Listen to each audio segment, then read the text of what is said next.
Hey guys, ಎಲ್ಲರಿಗೂ ನಮಸ್ಕಾರ. ಇವತ್ತಿನ ಒಂದು ವಿಡಿಯೋದಲ್ಲಿ ತುಂಬಾ ಜನ ಬಂದು GDS ಅಪ್ಲಿಕೇಶನ್ ಬಗ್ಗೆ ಕೇಳ್ತಿದ್ರಿ. ಇವತ್ತಿನ ಒಂದು ವಿಡಿಯೋದಲ್ಲಿ ಕಂಪ್ಲೀಟ್ ಇನ್ಫಾರ್ಮೇಶನ್ ತಿಳಿಸ್ಕೊಡ್ತೀನಿ. ಇನ್ನು ಚಾನಲ್ಗೆ ಸಬ್ಸ್ಕ್ರೈಬ್ ಮಾಡ್ಕೊಂಡಿಲ್ಲ ಅಂದ್ರೆ ಸಬ್ಸ್ಕ್ರೈಬ್ ಮಾಡ್ಕೊಂಡು ಪಕ್ಕದಲ್ಲಿರುವಂತಹ ಒಂದು ಬೆಲ್ ಐಕಾನ್ ಕ್ಲಿಕ್ ಮಾಡೋದು ಮರಿಬೇಡಿ. ಬನ್ನಿ ಬಿಡೋಣ, ಸ್ಟಾರ್ಟ್ ಮಾಡೋಣಂತೆ. ಮೊದಲನೇದಾಗಿ GDS ನೋಟಿಫಿಕೇಶನ್ ಯಾವಾಗ ಆಗುತ್ತೆ, ಶೆಡ್ಯೂಲ್ 2ದು, ಮತ್ತೆ ಅದಕ್ಕೆ ಏನೆಲ್ಲ ಡಾಕ್ಯುಮೆಂಟ್ಸ್ ರಿಕ್ವೈರ್ಮೆಂಟ್ ಇರುತ್ತೆ, ಆಕ್ಚುಲಾಗಿ ಕ್ಯಾಟಗರಿ ಯಾವ್ದು ಇರಬೇಕು, ಪ್ರತಿಯೊಂದು ಇನ್ಫಾರ್ಮೇಶನ್ ಕೂಡ ಇವತ್ತಿನ ಒಂದು ವಿಡಿಯೋದಲ್ಲಿ ತಿಳಿಸ್ಕೊಡ್ತೀನಿ. ಯಾವಾಗ ನೋಟಿಫಿಕೇಶನ್ ಆಗುತ್ತೆ ಅಂತಾನು ಕೂಡ ಲಾಸ್ಟ್ ನಲ್ಲಿ ತಿಳಿಸ್ಕೊಡ್ತೀನಿ. ಮೊದಲನೇದಾಗಿ ಏನೆಲ್ಲ ಒಂದು ರಿಕ್ವೈರ್ಮೆಂಟ್ ಇದೆ ಈ ಒಂದು GDS ಅಪ್ಲಿಕೇಶನ್ಗೆ ಅಂತ ಹೇಳ್ಬಿಟ್ಟು ತಿಳಿಸ್ಕೊಡ್ತೀನಿ ನೋಡಿ.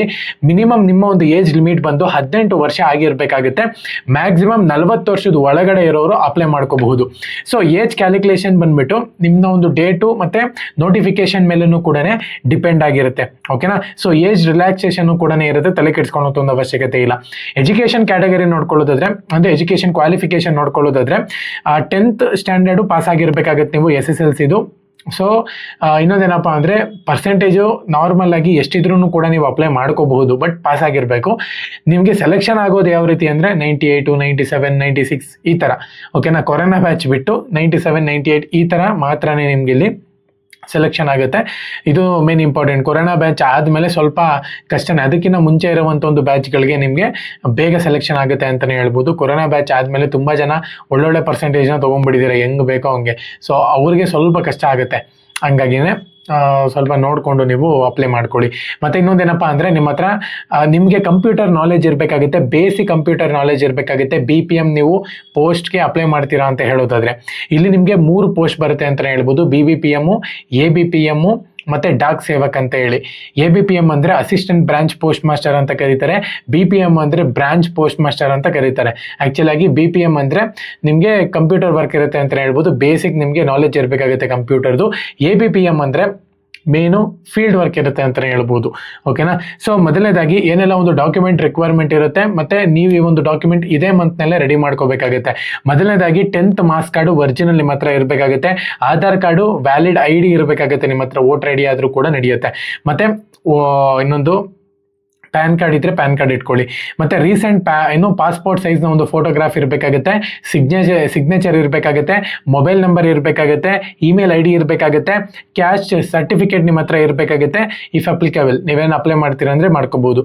ಅದು ಮೇನ್ ಇಂಪಾರ್ಟೆಂಟ್. ಏನಕ್ಕೆ SC ಮತ್ತು ST OBC ಕ್ಯಾಂಡಿಡೇಟ್ಸ್ಗೆ ಸ್ವಲ್ಪ ಕಟ್ ಆಫು ನಿಮಗೆ ನಾರ್ಮಲ್ ಆಗಿರುತ್ತೆ. ಸೊ ಹಾಗಾಗಿನೇ ಜನರಲ್ಗಿಂತ ಸ್ವಲ್ಪ ನಿಮಗೆ ಯೂಸ್ಫುಲ್ ಆಗ್ಬೋದು ಇದು. EWS ಸರ್ಟಿಫಿಕೇಟ್ ಅಪ್ಲೈ ಮಾಡೋಂಗಿದ್ರೆ ಅಪ್ಲೈ ಮಾಡ್ಬೋದು. PWD ಸರ್ಟಿಫಿಕೇಟು, ಡಿಸೇಬಿಲಿಟಿ ಸರ್ಟಿಫಿಕೇಟ್ ಇದೆ ಅಂತ ಹೇಳೋದಾದ್ರೆ ಅಪ್ಲೈ ಮಾಡೋದು. ಡಿಸಬಿಲಿಟಿ ಅಂದ್ರೆ ಅಂಗವಿಕಲರು ಅಂತ ಕರೀತಾರೆ. ನೆಕ್ಸ್ಟ್ ಇನ್ನೊಂದೇನಪ್ಪ ಅಂದ್ರೆ ಅದರ್ ಕ್ಯಾಟಗರಿ ರಿಲ್ಯಾಕ್ಸೇಷನ್ ಡಾಕ್ಯುಮೆಂಟ್ಸ್ ನಿಮ್ಮ ಹತ್ರ ಇತ್ತು ಅಂತ ಹೇಳೋದಾದ್ರೆ ಇಫ್ ಅಪ್ಲಿಕೇಬಲ್ ನೀವು ಅಪ್ಲೈ ಮಾಡ್ಬೋದು. ಕಂಪ್ಯೂಟರ್ ಸರ್ಟಿಫಿಕೇಟ್ ನಿಮ್ಮ ಹತ್ರ ಬೇಕಾಗುತ್ತೆ. ಕಂಪ್ಯೂಟರ್ ಕ್ಲಾಸ್ಗಳಿಗೆ ಹೋಗ್ತಿರ್ತೀರ ನೋಡಿ, ಅಲ್ಲೊಂದು ಸರ್ಟಿಫಿಕೇಟ್ ತಗೊಳ್ಳಿ, ಅದು ತುಂಬಾ ಇಂಪಾರ್ಟೆಂಟ್ ಆಗುತ್ತೆ ನಿಮ್ಗೆ. ಓಕೆನಾ. ಸೊ ಅದು ಬಿಟ್ಟರೆ ಮೆಡಿಕಲ್ ಸರ್ಟಿಫಿಕೇಟ್ ನಿಮ್ಗೆ ಇರಬೇಕಾಗುತ್ತೆ. ಸೊ ಇವೆಲ್ಲ ಡಾಕ್ಯುಮೆಂಟ್ಸ್ ನೀವು ಕರೆಕ್ಟಾಗಿ ಇಟ್ಕೊಂಡಿರಿ. ಅಪ್ಲೈ ಮಾಡಬೇಕಾದ್ರೆ ಕರೆಕ್ಟಾಗಿ ಒಂದೊಂದು ಡಾಕ್ಯುಮೆಂಟ್ಸ್ನ ಅಪ್ಲೈ ಮಾಡ್ಬೋದು. ಯಾವ ರೀತಿ ಅಪ್ಲೈ ಮಾಡೋದು ಅಂತ ಹೇಳ್ಬಿಟ್ಟು ನಾನು ನಿಮಗೆ ನೋಟಿಫಿಕೇಶನ್ ಆದಮೇಲೆ ತಿಳಿಸ್ಕೊಡ್ತೀನಿ. ನಿನ್ನೆಯಿಂದನೂ ಕೂಡ ನೋಟಿಫಿಕೇಶನ್ ಬಗ್ಗೆ ನಾನು ನಿಮಗೆ ಅಪ್ಡೇಟ್ ಕೊಡೋಣ ಅಂತ ಅಂದ್ಕೊಂಡಿದ್ದೆ, ಬಟ್ ಯಾವುದೇ ಅಪ್ಡೇಟ್ ಬಂದಿಲ್ಲ. ಅದಕ್ಕೋಸ್ಕರ ತುಂಬ ಜನ ಕೇಳ್ತಿದ್ರು ಅಂತ ವಿಡಿಯೋ ಮಾಡ್ತಿದ್ದೀನಿ. ಸೊ ಈ ಮಂತ್ ಒಳಗಡೆ ನಿಮಗೆ ಖಂಡಿತವಾಗ್ಲೂ ಕೂಡ ನೋಟಿಫಿಕೇಶನ್ ಆಗುತ್ತೆ ಅಂತ ಹೇಳ್ಬೋದು. ಇನ್ನೊಂದು 5-6 ದಿನದಲ್ಲಿ ಆಗ್ಬೋದು, ಹೇಳೋಕ್ಕಾಗಲ್ಲ. ಯಾಕಂದರೆ ಡಿಲೇ ಮಾಡ್ತಿದ್ದಾರೆ. ಏನಕ್ಕೆ ಡಿಲೇ ಮಾಡ್ತಿದ್ದಾರೆ ಗೊತ್ತಿಲ್ಲ. ಸೊ ಇವಾಗ ಹೋದ ತಿಂಗಳೇ ಕಂಪ್ಲೀಟ್ ವೆರಿಫಿಕೇಶನ್ ಎಲ್ಲ ನಡೀತು. ಯಾವ್ಯಾವ ಪೋಸ್ಟ್ ಆಫೀಸಲ್ಲಿ ಎಷ್ಟೆಷ್ಟು ಪೋಸ್ಟ್ಗಳು ಖಾಲಿ ಇದೆ ಎಲ್ಲನೂ ಕೂಡ ಕಲೆಕ್ಟ್ ಮಾಡ್ಕೊಂಡ್ರು. ಸೊ ಅದಾದಮೇಲೆ ಕಂಪ್ಲೀಟ್ ಆಗಿ ಎಲ್ಲ ವೆರಿಫಿಕೇಶನ್ ಆದಮೇಲೆ ನಿಮ್ಗೆ ಇಲ್ಲಿ ಪೋಸ್ಟ್ಗಳನ್ನ ಡಿವೈಡ್ ಮಾಡ್ತಾರೆ ಅಂತಲೇ ಹೇಳ್ಬೋದು.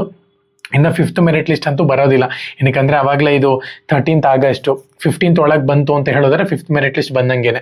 ಇಲ್ಲ ಅಂತ ಹೇಳೋದಾದ್ರೆ ಹೊಸ ನೋಟಿಫಿಕೇಶನ್ ಅದು 100% ಕನ್ಫರ್ಮ್ ಆಗಿದೆ. ಹೊಸ ನೋಟಿಫಿಕೇಶನ್ ಅನೌನ್ಸ್ಮೆಂಟ್ ಮಾಡೋದು. ಸೊ ನೋಡೋಣಂತೆ. ಈ ಮಂತ್ ತನಕ ವೆಯ್ಟ್ ಮಾಡಿ. ಇನ್ನೊಂದು 5-6 ದಿನದಲ್ಲೇ ನಾನು ಅಪ್ಡೇಟ್ ಬಂತು ಅಂತ ಹೇಳಿದ್ರೆ ನಾನು ನಿಮ್ಗೆ ಅಪ್ಡೇಟ್ ಮಾಡ್ತೀನಿ. ಡೈಲಿ ಅಪ್ಡೇಟ್ ಮಾಡುವಂಥದ್ದು ಏನಿರಲ್ಲ. ಸೊ ಹಾಗಾಗಿನೇ ಎಲ್ಲರಿಗೂ ಕೂಡ ಆಲ್ ದ ಬೆಸ್ಟ್. ಜೈ ಹಿಂದ್. ಒಂದೇ ಮಾತ್ರ.